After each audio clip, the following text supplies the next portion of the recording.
Hi, and welcome to the It's Just Business podcast with myself, Richard Price. In this podcast, I interview some of the best business minds and entrepreneurs, diving deep into their business journey to get those valuable business lessons they have learned for entrepreneurs like you to succeed on your business journey. So listen up, listen in, let's begin.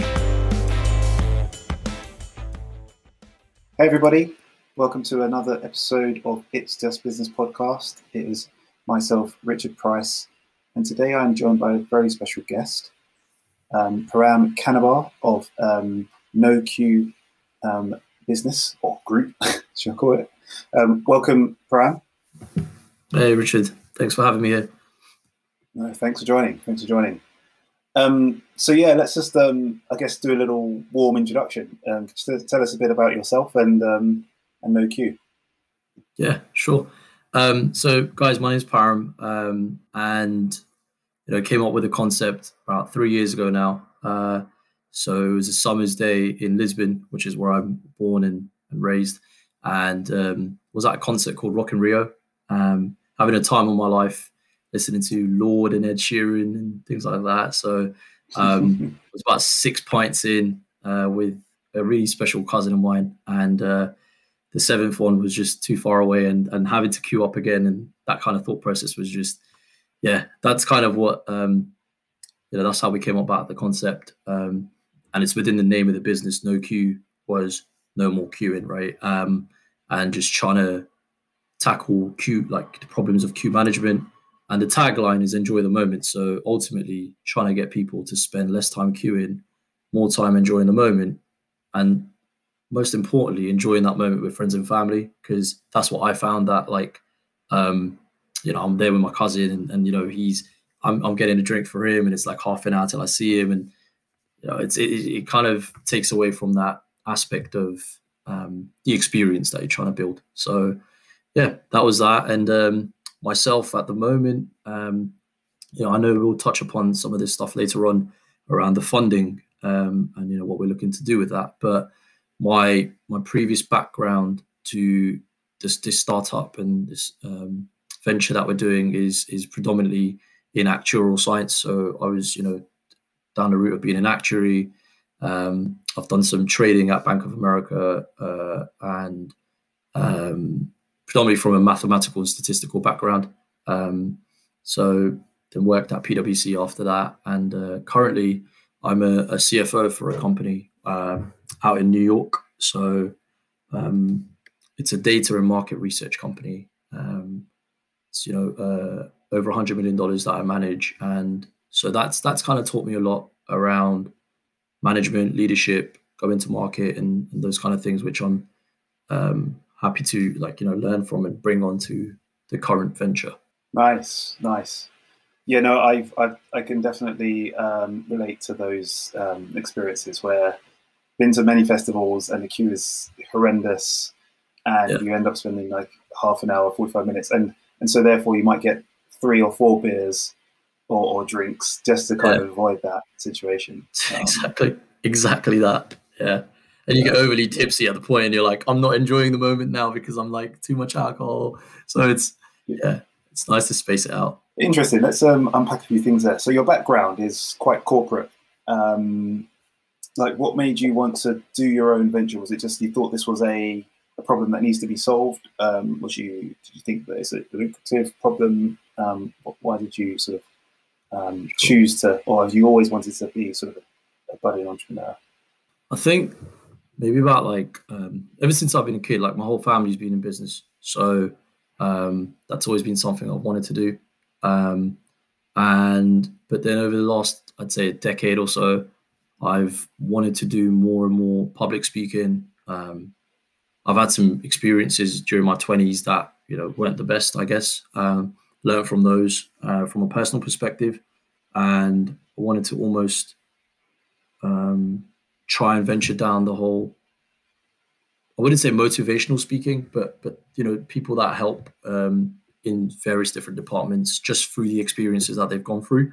And there's a couple of places that I'd like to add value going forwards. And one is from a mental health perspective. And then the other one is from an entrepreneurial perspective. Like I think what NOQ has achieved and what I've done over the last almost 3 years now, if there was an advisor or somebody like a parent that just told me how this is to be done, probably could have done it within 25% of the time, right? Like, so within 6 months. So having that big brother or something like that, right, is crucial and very beneficial. So I think ultimately, one of the examples I like to use is, well, if you're going to a personal trainer, you're not going to train from the person you don't want to look like, right? You're going to train from the person that you want to look like potentially. So it was always like, it's always like, okay, I want my own successful business that we've grown with the right ethos and the right vision to then at some point in life give back to young entrepreneurs and explain how we got there in the first place. So that's always been a drive and why I wanted to always start my own thing. Yeah, no, absolutely. I love that. It reminds me of something that I've heard, a while back was if you think of your life in 3/3, the first third is you're learning, the second one is like you're earning, maximizing, and then the third is you're returning. Yeah. So it goes from learning, earning, returning, and I think that's something I always keep in the back of my mind to try and, as you get older, you might just want to give back. Yeah. Interesting. So you said that currently you are a CFO for another company, doing this on the side. How are you looking to transition, or are you looking to transition full time onto that? Yeah. So I guess it's been somewhat tough doing two things in one go. I would say I have two full-time jobs, so I would not say that I'm doing my work at my company any less versus NOQ. It's literally been two full-time jobs. There has been certain sacrifices made, right? With how often and time I spend with family and friends and things like that, which is probably not the best thing. So I'm looking forward to getting a right work-life balance. And with the funding and the thought of expansion and stuff, that's precisely it to make that smooth transition out. And I can't thank enough the support and the leaders that I've been working with at my job, because it's not something that I've not shared with them or anything like that. In fact, it's kind of funny to think about this, but the work that I'm doing there has definitely helped me become a more stronger candidate to doing this in the first place. But vice versa, the stuff that I'm learning from NOQ is also actually making me a much diverse and person that from a leadership perspective. So it's great, and I think as long as you manage your stakeholders and everyone kind of is happy with what you're doing is the main thing. But for sure, I think the transition is imminent, and the funding is going to be helping with that piece of it. Right. Okay. Yeah. I mean, it's always quite tricky to take the leap of faith and just leave your sort of your day to day, your day job. And so there tends to be a transitional period where you want to get things started and some traction and some strong signals before you make that jump. Otherwise, it's ever scary. You just don't know, and you can go 24 months without even seeing a penny. So are you? I guess this funding will allow you to sort of maybe. Is it going purely to marketing and sales, or it's a tiny bit to sort of your own sort of salary? Yeah, so there's luckily we've got tech investment come on board. So we have a team of 7 developers right now that they've given us full-time working on the product roadmap, and that's come on an equity by service relationship. So they've got a piece of the pie of the business and they provide us the tech, which is great from a startup perspective because product is one of the places they never have enough funding for. So that's been great. And then so the majority of the funding is going to be used for sales and marketing. And within sales, it includes myself. So it'll be me, another founder of a co-founder, Andrea, and also Ivana, who's our marketing director. Funnily enough, she was working out from Lisbon, and she just came to London 2 days ago and doing her quarantine. And we are opening up our offices in Tottenham Court Road on Monday, and we will be all working from there. So yeah, it's the salaries for the three of us, as well as we're also looking to bring on an actual sales consultant, business development person with the exact background that we need. But I think it's also like, currently, because everyone was kind of not fully focused on NOQ, it's going to be interesting to see what that looks like, right? Once we are, because maybe we'll realize that we can do a lot more than we thought, or maybe we'll start identifying that there are clear gaps that, okay, this is where we need help. So that's when we'll start understanding where to exactly put that budget in. But there is a buffer in there for a sales consultant. And a big chunk of our budget is going to be used for marketing. So what's going to help us stand apart from our competitors is we are taking a real heavy approach on B2B to C marketing, right? Which is not just business to business, but also to direct to consumer. That could get very costly, because now you're marketing to so many people. But if you get the model correct, and if you get the model organically built, that it can by itself grow, that's the most important thing. And we're very focused on that, how to get that right, and engage fans at events, right? And improve that fan engagement through like contests and prizes and things like that, right? But it's not going to be massive prizes. It's basically a model that we've come up with that will allow us to increase our following and Instagram and those kind of things, to make our offer as a marketplace app that much more special going forwards. Right. So you've got sort of consumer attention and awareness, and it makes the appeal of your platform a lot more greater for the businesses that you're marketing to and selling to. So on that point, can you just give us sort of a rundown of how NOQ works? Who are you selling to? You've kind of mentioned about the problem that you're trying to solve, but who you're actually targeting to sell to? What's the business model? So the event space is a bit of a tricky one. There's a lot of nuances around it. And the one thing everyone needs to understand is that every event is its own type of event. There's no like bog standard, this is how you run events, right?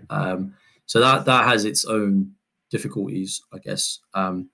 But that's why we've spent over the last couple of years developing our product specific to this.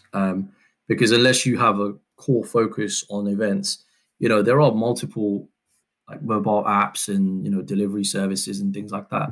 And for sure, that what's stopping them from coming into the events? I mean, there are some clear barriers to entries, which I can explain. But one of the things is exactly that a lot of time and understanding of the market needs to be, you just can't avoid that. So that's an absolute necessity. But in terms of how the product works, you want to try and do a couple of things. One is you want to try and make sure that the transaction that a user places is as smooth and quick as possible, because holding that attention for a user is the most important thing. So building a product that does that is important, as well as then to ensure that they keep the app, right, through engagement and push notifications and like things like that is also very important. And then ultimately giving them a reason to use the app, right? And we hope that the main reason is that they want to avoid queuing up, right? But another real easy reason would be that it's actually cheaper to use it from the app versus just standing in a line. Now, if that's the case, then it's a no-brainer, right? Everyone's just going to use the app. Now, how do we get to that situation there?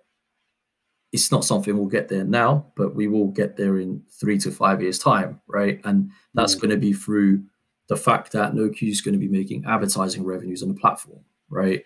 It's also going to be through the fact that as our transactions volume go up, we can really reduce our card transaction fees, right, to a level that in-person sales possibly can't. And those kind of elements, as we scale, will really mean that, you know, we can offer the advertising revenues that we're making to the event owners and the venue owners, so that they're making revenues, and in return they can reduce the prices of the food and drinks to their customers using the app, right? Right. And that's how we can help that commercial model come to life, right? And additionally, what, you know, you can process through the app. I would say, you know, we don't have the data to back this because we've been starting during COVID, but it's, in my opinion, like if you're taking sales and there's like 6 or 8 people standing in the event at a till just processing beers, right? What one tablet can do, right, is so much faster than those 6 people standing, like taking the orders. Because in the tablet, whenever you receive the order, all you have to do is accept, accept, accept, accept. Now, imagine standing in a line getting your beers. You've got the guy saying, "Oh, I want a Heineken," and then the person will be like, "Okay, cool, this is £3," and then they'll be like, "Okay, make your payment," and then you do all of that stuff. Now, but in the app, they've already chosen wherever they are that this is what I want, and the only thing the vendor has to do is accept.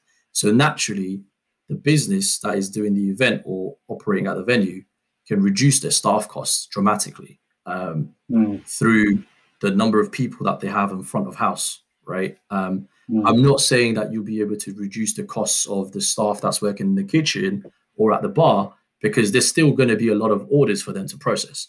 But people that are at the front, and you see that time and time, right? You see that with Tesco's, Sainsbury's. They got rid of the people with the tills and they put the machines in, right? And that's effectively it, right? You're reducing that piece of the labor. And as long as businesses see that that's where they're going to get in 2-3 years' time, then invest now. And you can then that means that order through the app, lower cost for the customers, because the businesses are benefiting through the lower cost through staff. So that's the business model. But in terms of the product itself, it's the concept is huge, right? It's like you can basically order food and drinks from any vendor that is at a particular venue or at an event. And you can order it as a click and collect. You can order it as order to table, order to pods, order to cars, order to seats. You know, you can be in a cinema and say, "I'm in screen 3, seat whatever, bring my food," right? Or you could pre-order in advance, right? So you're turning up to a football match, and you know at halftime everyone's going to queue up. You may as well just have your pre-order and it's done. Theaters, right? Like you go in advance, you got your pre-orders. So there's loads of ways to do it, but ultimately we have I would like to say a strong core of the code that we use is, the infrastructure is well built. That allows us to kind of scale in different directions of the hospitality sector. So, I don't think there's any venue out there that we can't be suitable for, right? Like you can do hotels, you can do hospitals, office canteens. It's just limitless, right? But the one thing that is consistent across the board is a bowling alley or an ice skating rink or a hospital. Yeah, they have the same fundamental need, which is get your food and drinks to your customers, but the operations around it are slightly different, right? And that's where we as a company have to decide, well, which segments can we go for right now? Because it will always require bespoke and customization of the product, right? And where do we want to put our chips in right now? But ultimately, the chips are going to be everywhere in about 5 to 7 years' time, right? Because you can. And that's the beauty of it, right? And then, you're only scratching the surface with things like food and beverage, but you can always build more services like merchandise, ticket, in-app advertising, maps, schedules. Just the roadmap could be limitless. But the concept is just get it right for food and drinks, get it right for the UK, and then go from there to see what else we want to put into the business. Nice. Okay, then take over the world. Wow, that's always the plan, isn't it? Organically, I'd say, sustainably. So, Interesting. So, how have you? I think maybe I read this, that you've managed to get drive-in cinemas, or 190 drive-in cinemas. How have you managed to do that, and obtain those sort of key customers already? I think of the chain. Perhaps you could talk a bit more about that. Yeah. There's a couple of times we've had to pivot our model in 2020. So we were going to launch just for events and festivals and things like that early 2020. But because of COVID, we launched July 2020, July 4th, which is when the UK opened up. And in the process of having to launch at the beginning of 2020 to July, we realized that what we were going to do initially, which was queue management and click and collects, wasn't going to be a problem for the next 12 to 24 months because of COVID. So then we had to like change our product and think about it slightly different and start offering the whole on-site delivery, which is order to cars and order to tables and that kind of stuff. Luckily managed to get that in a decent amount of time. And then there's a lot of stuff happening around the drive-in scene. I read a couple of articles that were coming up and gave good early indications of something about to happen. And from there, it was just a standard, I guess, sales channels, right? Like of email marketing, cold calling, those kind of approaches. But what you'll realize is that your conversion rates are very good if genuinely there's an absolute need for the product, right? Like people were just needing something. And what made it slightly difficult is at the time, we didn't have the product ready because we were pivoting and changing the features. So we're there sitting, demoing things to people, and they're just wireframes, and people are like, well, hold on, are you going to get this in time? And we're like, yeah, don't worry, it's all going to come. You got to kind of be aggressive. Talk it up. Somewhat. Yeah, you got to be aggressive, right? Otherwise, you're not going to get where you want to get to. And I remember we're launching July 4th, and God bless Eleanor, who basically gave us our first opportunity at this thing. It was a drive-in cinema called Star and Mouse, and really, really cool people actually. And what is it? 3 days before the show, we're like, we still haven't launched the apps, and the Google app is out, but the iOS isn't because of COVID. There's like lag in how quickly they approve the apps and stuff. Literally, we're sweating, and just on the day it just launches, and we're like, thank God, right? Like, and so it's always, I guess, you always have these stories, right? But you learn, and so it was from there. We used that as a case study, and then since then, it's been word of mouth. Like we've just, as a team, we make sure we turn up to the events that we're at, and we try and engage with the owners of the event, and just make sure, through word of mouth, they refer us and stuff. And that's kind of how we've operated. We've never had funding in the past. This is the first time. And so it was all a lot of bootstrapping, right? Paying for the product yourself, marketing, so we counted on word of mouth, to be honest. And we just, I think that's going to be the difference now.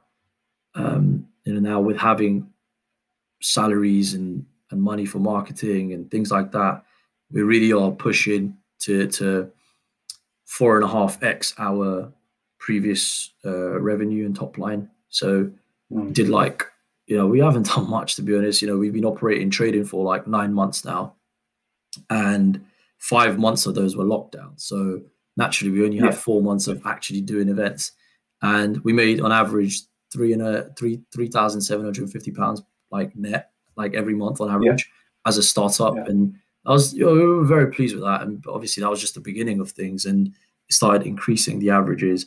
And now we're looking to 5x almost a month over the next 12 months, and that's very possible with the pipeline and the stuff that we have. And then looking to kick on even further. And to be honest, revenue is not even our main focus at the moment. So even getting to that position is fine, but at the moment it's more around the brand awareness, the transactions, and increase of users for the long-term strategy of the business. Where does that revenue come from? Is that from your fee per transaction, or did you have a different model there for your initial sort of go-to-market launch? Yeah, so right at the beginning, we were offering it for free, right? Because it's a lot about trialing, like nobody knows you, right? You're just trialing a product.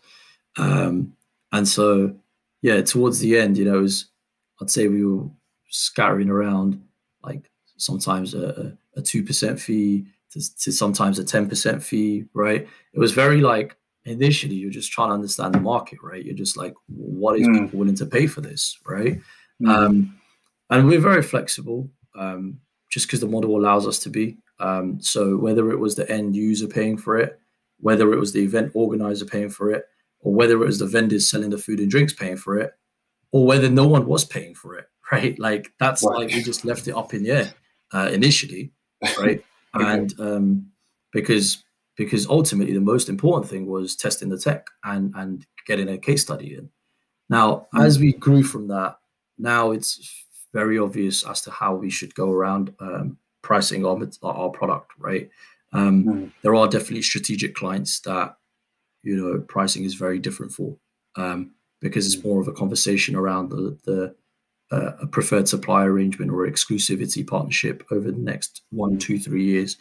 And if that's the case, then of course they're going to be getting a discount on certain things. But then there's also event organizers that are independent event organizers. By that, they own the festival themselves, and they're not really a company or backed by a private equity, or they're not a big event organization.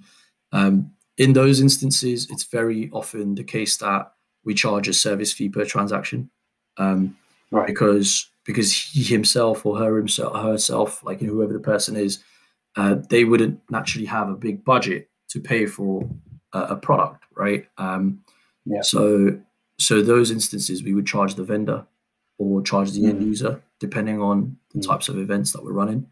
But majority of the time now, as we start engaging with the bigger partners, it's more of a license fee approach, and a long-term approach where our transaction fees are based on, our service fees are based on the volume of transactions they are likely to do across a period of time. Right. And so it wouldn't really come to the end user. It's the business that pays for it in that instance. Right. Yeah, it's those kind of concepts. So yeah, I mean, so you're kind of essentially almost a scaled scaled approach. If you're doing sort of big volume, and they meet those sort of those ratchets or whatever, then cost goes down or something like that. Exactly that. Yeah, it's very similar to. I mean, to be honest, it's very similar to how a lot of software is priced, because ultimately our costs, right? Initially, there's a cost of the setup, the training, the getting the menus in there, and that's the initial cost, right? But what is our ongoing costs? Our ongoing costs are related to the load that's sitting on our servers. It's also related to customer support. Naturally, X number of transactions will result into a percentage of issues or refunds or people wanting different things, not necessarily from the app itself, but just from the process itself, right? It's like ordering from Deliveroo. Like, okay, your food wasn't right, but you as a customer, you still go to Deliveroo because your food wasn't right. But in fact, it was the vendor that provided the food. But ultimately, because you're using that platform, it goes through that, right? So there are obviously instances where the amount of customer support that we have to do increases with the volume of transaction, right? And so that's why it makes sense to have a percentage tagged to how your transaction spend looks. And as long as we're seeing those benefits of high volume transactions, then we can afford to reduce our percentages as a result. So yeah, that makes sense. So just wanted to touch briefly on how your app works. Is it just one app and there are multiple events that will be listed? Does that help with discovery of events, or is it do people delete? Would you expect your users to delete the app once the event's over? How does that part work? Yeah. So at the moment, if you imagine there's a couple of places or ways you would download an app. Either you download it because you're at an event or a venue and you see the advert, or you're on a table and you see the QR code. So then you download it, right? Now, or once you've downloaded it and you're not at an event or a venue, you're just at home, you can use the NOQ marketplace to just browse, right? So you can see what's around you, what's happening near you, or what's happening in a certain date, what type of music festivals are there, what type of comedy shows are there. So we'll have all of that as we start building more and more events. So it's a good way of browsing. But ultimately, if you think about from a business perspective as well, now if you're at a pub and that pub has now brought on their customer and that customer is scanning a code, that pub wants that customer to see nothing but their pub because it's their customer. They don't want other branding and other things and noise taken away from that experience, right? So we, in my opinion, that's one of our strong USPs. We're now in the process of providing a complete hybrid model, right? Where when you scan a code, a customer is able to select what they want to do. Either go straight into the event and venue that they're at, right? Or they can browse the marketplace, right? So, but there's a clear segregation. And once they just go into that event or venue, then the noise around the marketplace is removed because now they're just solely engaged in that experience. Right. So we've built it for that way so that it's good for businesses, but it's also good for the customer when they're just at home. They just want to see what's happening. Your second point around do we expect them to delete the app or continue?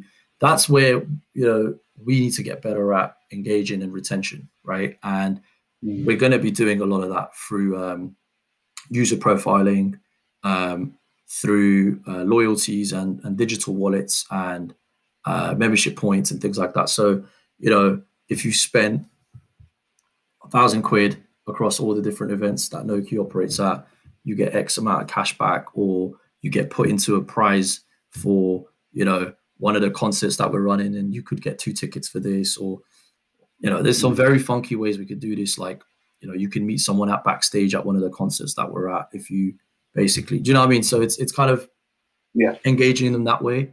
And I would say so far what we've built is a very ABC type of a product, which is get the basic in, get it right, and get the respect of our clients, right? Help them do what they need to do. And then the second part is, which we're kicking off into after the summer, because the summer of events is very busy. So we don't want to impact our product with, so many different things. It just needs to be locked tight and stationary. But then after this, the busy season of summer, we really kickstart into some of these very funky features that will help with the client engagement, the fan engagement, and those kind of bits. And that's going to be the key to some of the success that we anticipate over the years. Yeah, no, that makes sense. That sort of retention and engagement piece, because then I imagine then that very much helps with your conversations to your potential customers to start showing the stats, etc. Good. I mean, do you have on that note? Do you have like any view of perhaps how much more volume or transactions that you expect a user to do with using your app versus traditional sort of till service? Yeah. Do you have a hypothesis? Yeah, I mean, there's some clear stats around to count on, but you would expect approximately 22% increase in your overall F&B sales through using digital ordering. You also would expect 15% increase in reorders, which is a very good Because it's like, you know, once you're at an event or a venue, you kind of tend to stick to the same order, right? Like loads of people stick to the same order. Now, having that one tap where you just reorder the same Heineken again and again, it just becomes an easy thing to do. And like it or not, but people tend to spend more money when it's a digital wallet, right? It's a psychological thing.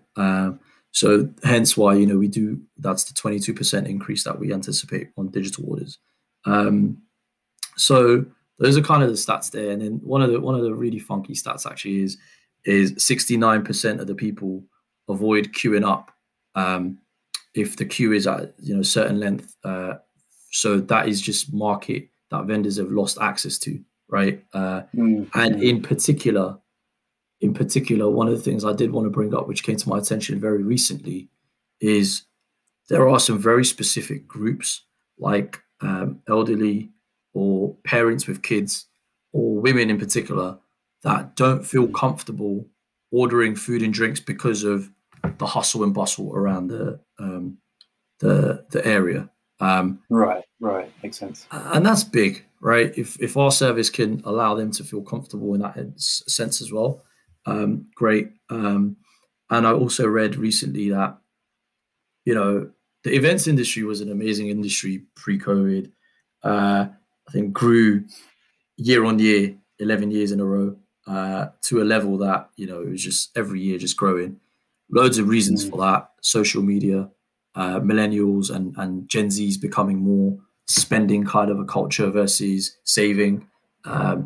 Everything was more and more about in-event or live experiences. It was a lot about projecting their life to the rest of the world, right? And that is events, right? Like, and so there's going to be continuous growth as we push past COVID. And as a result, though, that means increase in people, increase in, you know, on the other side, security issues, right? There's a lot of things you hear out there around drugs, you know, theft, like people being robbed or mugged, right? Like their money's gone and, you know, So our system allows you to feel even more safer in that instance. You don't have to carry cash, right? And yeah, and so that's a big one. And then, you know, when you look at some of the other things that used to exist out there, like RFID, which is those bracelets, right? As a customer, you top up 20 quid and you only use £15 and you're like, well, I want my £5 back, right? And you can't get your £5 back and you're forced to put a X amount of top up, right? It's great for the businesses because they make that money, but from a customer end, it's a bad feeling, right? So doing it through our system, you know, once we have our digital wallets, you can put your money in, take it back out, do whatever you want with it. It's not, you know, it's a much, like in my opinion at least, a better system and a fairer system. So, have you integrated with sort of something like Stripe and Square, or both? Both of those, actually. Yeah, yeah, exactly that. Yeah, we did Stripe because Stripe is the leading payment gateway provider for a lot of marketplace apps, right? And apps in general. So by that I mean, you know, they allow, number one, the ability to expand and scale across various different countries. Number two, the way the APIs are built, it's very easy to add things and feature and integrate. So that was a no-brainer. But now we've integrated with Square, particularly because they're now starting to make serious noise in the event space. And there's some specific reasons as to why, which I probably won't share in public here at the moment. But we also have that core USP in us as a mobile ordering app versus all the other things out there. And it just made sense to kind of team up in that instance. And yeah, we're working very closely with them to kind of tag team across the event space at the moment. So that looks good, promising. Nice, good. Just want to touch on something you mentioned earlier about you teamed up with I think a software development sort of group or company. How did that come about? What were the terms on that, and how have you, how have you managed that sort of relationship? Yeah. So the company's called Seedrs. They, if anyone wants to see, it's seedrs.com. They will, go on the website. They're a cloud optimization AI specialist, and actually two very relevant expertise to have, especially if you want to increase your efficiency for onboarding and training and things like that. From a back-end perspective, that's going to be very useful for us to scale over the years. And the way that came about is the CEO and the founder of the company. His name's Hardik. He is a family friend and a really close friend of my dad's, actually. And someone I'd approached about the concept right at the beginning. He tends to do some sort of angel investing himself, and very looks at startups. And I was actually working that relationship, I guess, for almost 2 years. And I was never getting to a place where I was getting anything out of him, to be honest. Until I guess he's very entrepreneurial in that sense, and he was kind of just testing the waters to see whether we have what it takes to continue, right? But it was only in November 2020 that I ended up actually getting them to come on board. And the way that worked was they provided us of 6 months of free development, right? With their resources, the product developers that we're talking about. And that was from November till end of April. So there's still 2 weeks left to that agreement. Now, that was worth an X amount of pounds, right? At predetermined valuation of the business at November 2020. Now, as a result, that's the equity that we would pay them. We didn't pay them money for it or capital, but it's just through the equity piece. Now, after May going forwards, it now becomes a different agreement, which is they still provide us the same team at a very low subsidized cost, right? If whoever wants to look at financial models, they can see the costs that we're talking about. And I could pretty much say that you're not going to find that kind of a competitive price and the team that we're getting anywhere else, to be honest. And as a result of that, they have the equity by service relationship. And that was kind of how we mapped the plan. That's for another 3 years minimum. And then after that point, we will reassess as to what happens for the future partnership. But in terms of the code, the product, everything, that's owned by NOQ. So we own the IP and everything, right? So they're just the tech partners who have a percentage within NOQ. Right. Okay, that's definitely an interesting structure. Super sort of beneficial to get your product to market. Had you done some development before that? Because that was November. What have you done up until that point there? Yeah, so we bootstrapped the company, the founders and I, and we've developed three versions of the app before that. A prototype. Then we did feedback sessions and workshops with quite a few people. We made some changes, and then we launched our MVP, our first version of the product. That was all done through our efforts, and then we needed a bigger team. Now, the way it works, right, is it's important, which is the product vision, the product roadmap, the product finalization and execution of hitting the app store, as well as then engaging the customers and clients with the product.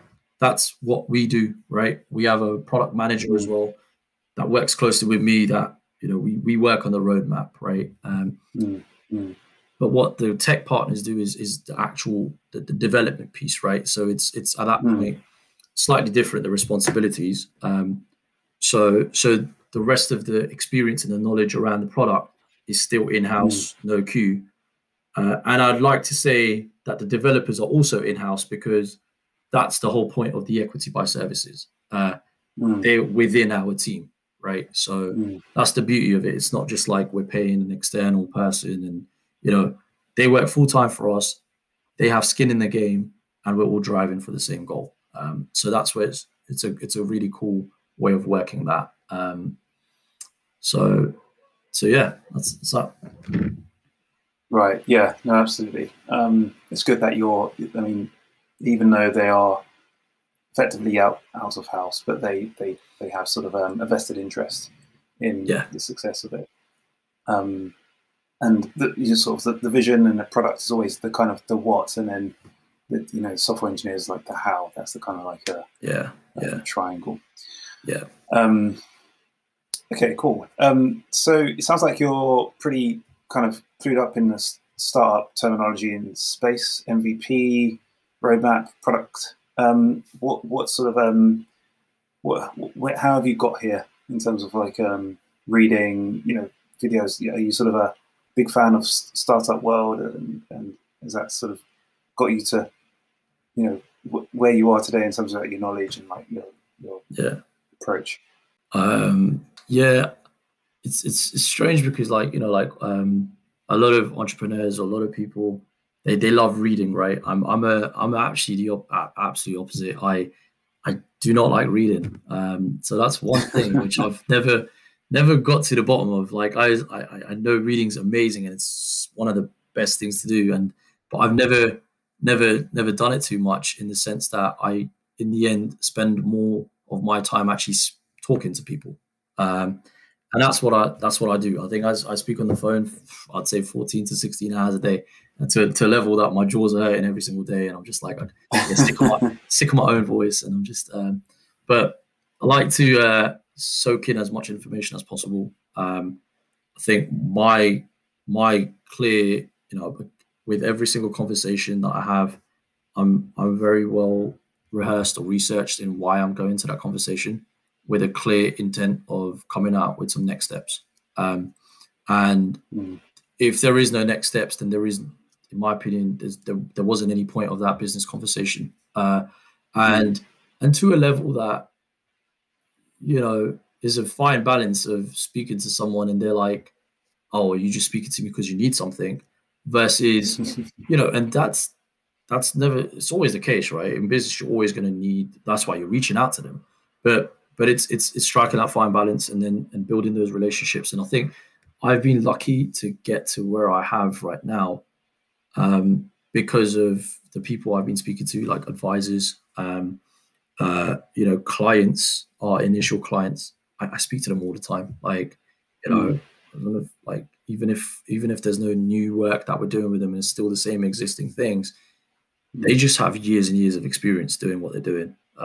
So it's a lot around just learning something new, and tend to record most of my conversations, play them back, make notes on like some key action points, and then at the end of the night, just wrap up all my follow-ups for the whole day, and put in some meetings going forwards, and have that kind of stuff. And one of my tricks or tips that I tend to do is, every time I put a meeting in a diary, in that meeting I just already put in the agenda or the action points for that, because I know that what I'm thinking now might not be the case in about 2 weeks' time when I catch up with them. So I don't want to forget it. So I just kind of do that. So I guess short answer is just soaking up as much information as possible from experts, and then also being like very clear as to what your thought process is, and being able to bucket, like categorize, because at the end of the day, everything's storytelling, right? It's like, how can you express what you're thinking in a clear manner and be able to express it to people who A, know nothing about the industry, or B, know everything about the industry, right? And that's where you start becoming better at it. And once you become better at it, that's when people will hear you out, right? And truly understand what you're saying. So Yeah, I think it's that, as well as then I love podcasts. I do love podcasts. So that's a key. So you can binge listen. Yes, that's what that was my fun things to do when I was commuting on the train. But then that stopped happening. But that was always my go-to. So that's a good way of picking up quick information as well. So I really like it. Yeah. I'm an absolutely sort of binger on podcasts. Or if there's not a good podcast, I'll just play a YouTube video and listen to the audio. So absolutely. It's always fun. Sounds like you're organised. What's the plan? I guess just trying to sort of conscious of time. What's the plan for 2021 for NOQ? If you want to give us a little rundown of 2021 and beyond. So we did loads of small events during COVID. As you mentioned, 190 drive-ins, loads of pop-ups, food markets, things like that. Now, we are now moving and pushing on from that, from on average of 500 people to now an average of 5,000 people, right? So that's the next step, right? And we've got, I would say, over 25 plus events already penned and booked, and loads of other interested events, but then it's like picking and choosing as well, right? You don't want to run before you walk. You want to execute on things that you have well. You want to, think initially it's just getting those right, packaging them right in a really clear way for marketing material, right? The fan engagement piece that I spoke about, getting that right is now the core efforts that we're running, as well as then very much building the team and bringing on that new consultant I mentioned, training them, getting them ready. And so I almost split it into two things right now: executing a really good summer that we've already got booked, right? Then the second part of it is build this really solid product that we have in the roadmap over the next 6 to 9 months after that.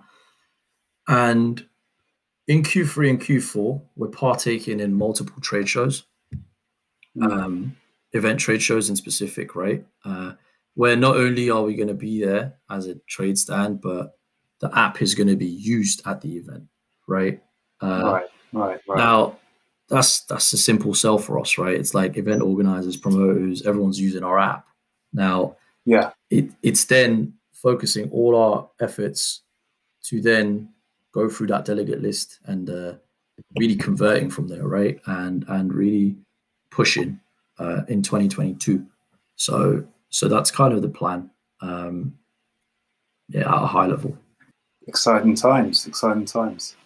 I think that, especially having a stand at the event and actually having your app working at the event gives you a lot to talk about. So hopefully that's a big sort of a big lead generator for you guys. 100%. Our first one's at the event production show in Farnborough Exhibition Centre, which is, I believe, on the 26th of May. So that'll be good. We already know quite a few people that we've been, emailing and calling and stuff like that coming, and that's where we're going to catch them, right? We're going to be like, well, here you go, right? Take a look at the app. So, yeah. Order a drink. Exactly. And then the thing is, I have the data as well, so I will email them. Be like, did you take a look at the app? So that's great. Param, I mean, it's been a pleasure talking to you, and thank you for sharing your story with us on the show. Any sort of final words for other entrepreneurs out there? Yeah, I think two of the things that always stuck out to me that stopped me from doing this a lot earlier on in my career. One was never having enough money to do it, and the second was never having enough time to do it.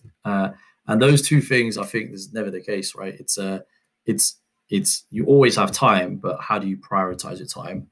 And then you always have money because you don't use your own and you go find someone else's, right? But the thing is, you can easily get there. So there's never those two things I've heard time and time again to be a barrier to entry, where just don't think that's the case. And there's loads of smart ways of going about it, and it looks difficult initially, but that's where an advisor or someone you look up to, or someone that's done that before, probably piece it apart for you very easily and really help you out. So I really recommend that. I think that's one of the great ways of going forwards. And loads of startups don't work the first time, right? Loads of them. So if you're young, then trial, fail, and do it again. And by the time you're at a certain age, you'll be there, right? You'll find that formula. So just start as early as you want, right? Whether that's I started selling Pokemon cards when I was 13 years old, and whether it's you're just making little bits and pieces somewhere and you're just thinking creatively, I think that's just the thing to do. So that's really it. Nice. Absolutely. Start young, fail fast, keep going. Go again. Yeah. Go again. Param, where could people find out more about NOQ? Yeah. So we're obviously live on the Seedrs campaign. So literally, if you go to seedrs.com, you search for NOQ, we will be there. Obviously, there's our website. So actually, on the Seedrs page, it's very cool. There's a whole video on our investor video, explains why we're running the campaign. There's a clear understanding of what we've done so far, where we're looking to go, and actually, there's loads of material on there. We've worked, very hard on loads of materials on decks, right? There's models, financials, competitive analysis. If people want to start understanding the industry a bit better, there's a lot of that. So feel free to ask or request access to some of those things, and we'll just give it to you. Additionally, you could visit us on our website, which is noqgroup.com, right? And all our Instagram and Facebook pages as well are within the website, so you can just click through those. But ultimately, I just want to give my email address as well if anyone wants to kind of reach out to me separately. And it is my first name, so it's Param, Param, @noqgroup.com. And I'm just more than happy to just answer back any questions anyone has, and go from there. Nice. Thanks, Param. Direct access for our listeners. Yeah, exactly. All right, super. Well, again, super thanks for joining us on the show, and I wish you all the best for 2021. Thank you. Thanks, Richard. Thanks for your time.